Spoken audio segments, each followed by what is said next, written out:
Hello, thank you for listening. This is Kelly Fitzgerald, and you are listening to The Road to Enlightenment. This particular episode is one that is incredibly personal to me. I'm talking about trauma and most of my trauma in the hopes that it will encourage other people to either talk about their trauma or at least know that they don't have to. No one should force you to talk about something you don't want to talk about. Trauma is a difficult thing to talk about for most people. And really, you just never know who has experienced what trauma or when. Recently, someone I have known for a long time accused me of not telling them about trauma I experienced early on in my life because I must not have trusted them. Trauma makes people not trust anyone, even themselves. But that accusation made me think about all the other people who have experienced trauma and just don't talk about it for whatever reason. I'm going to get personal here for a while. Not just to talk about what I've experienced, but to let others know it's okay to talk about it if and when they're ready to do so. See, my very first memory that I have of my life is of being on one of my mom's dates when I was very, very young, probably around 2. We had gone to a drive-in and I had to go to the bathroom. And I asked my mom to take me. And Mom's date said he had a potty chair in the back he used for his daughter, and I could use that. This was a station wagon. I didn't want to use the bathroom where everyone could see me, so I threw a fit. Let's just say it didn't end well. And for the next 20 or so years, I was ashamed every time I had to go to the bathroom, to the point where I actually wet my pants more than once.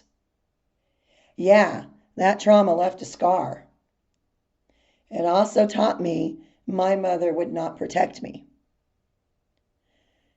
When I started entering puberty, all of a sudden my stepfather started blocking the window in the bathroom where I took showers so that it wouldn't close all the way. More than once I looked over while I was in the shower to see him staring at me, like a dog staring at a choice cut of meat. He also began staring at me through my bedroom window. For years, I lived with my bedspread hanging over the window to protect myself from my own father. Eventually, he did molest me one night when I was sleeping.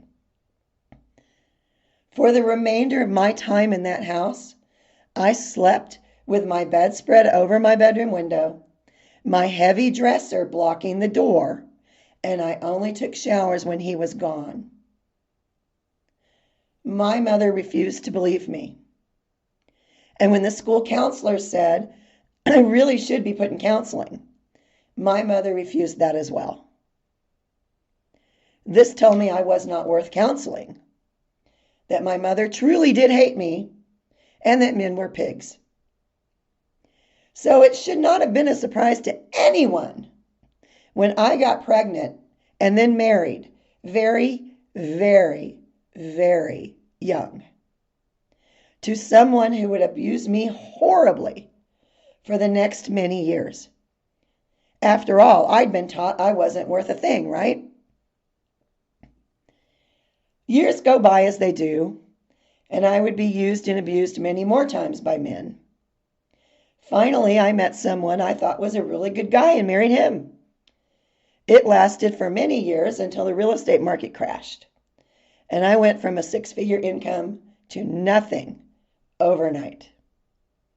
The way he treated me changed dramatically, and he began looking for things to complain about.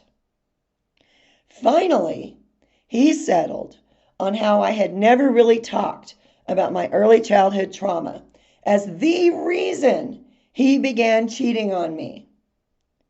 Yeah, whatever.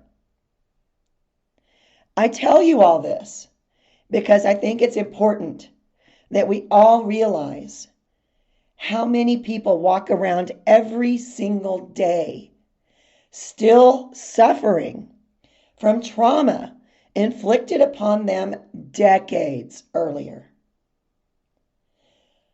Sometimes people we've known most of our lives are among those people. It's okay to not talk about your trauma if you aren't comfortable doing so. It is also okay to talk about it when you're ready. No one should ever force you to talk about something you aren't ready to discuss. If they try, please feel empowered enough to just tell them you aren't ready. You know what? It's also okay if you're never ready. Sometimes in close friendships or in romantic relationships, we think there shouldn't be any secrets. If you're talking about how much you spent on your clothes in that last shopping trip, or how you winked at that cute guy who handed you your morning latte, then yeah, those are secrets that should not be kept. However, in the case of trauma, particularly very old and repeated trauma, I think we need to rethink the no secrets policy.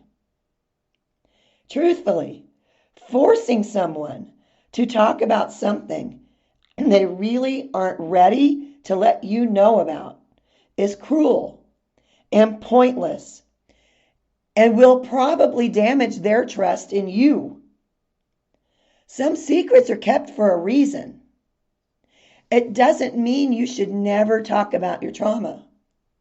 It just means you should feel like you are able to wait until you are ready to go there. And if that day never comes, you know what? That's okay too. Your trauma is your trauma. No one should be allowed to force you to talk about it if you are not ready. Oftentimes, talking about earlier trauma, if it has not been properly healed, can force someone to relive that trauma internally. And that's not okay. So if you know someone who has never spoken about their trauma and you know it exists, or if you're someone who's in a relationship with someone who you know has had previous trauma, be kind. Do not force them to talk about anything they aren't ready for. If you recognize yourself here, or if you just want more information about healing trauma, feel free to reach out to me on Facebook. I am currently developing healing techniques designed to help those who have experienced trauma, and I would love the opportunity to tell you all about it. That pretty much wraps up this episode of The Road to Enlightenment. Thank you so much for listening. Please share this podcast. Thank you so much.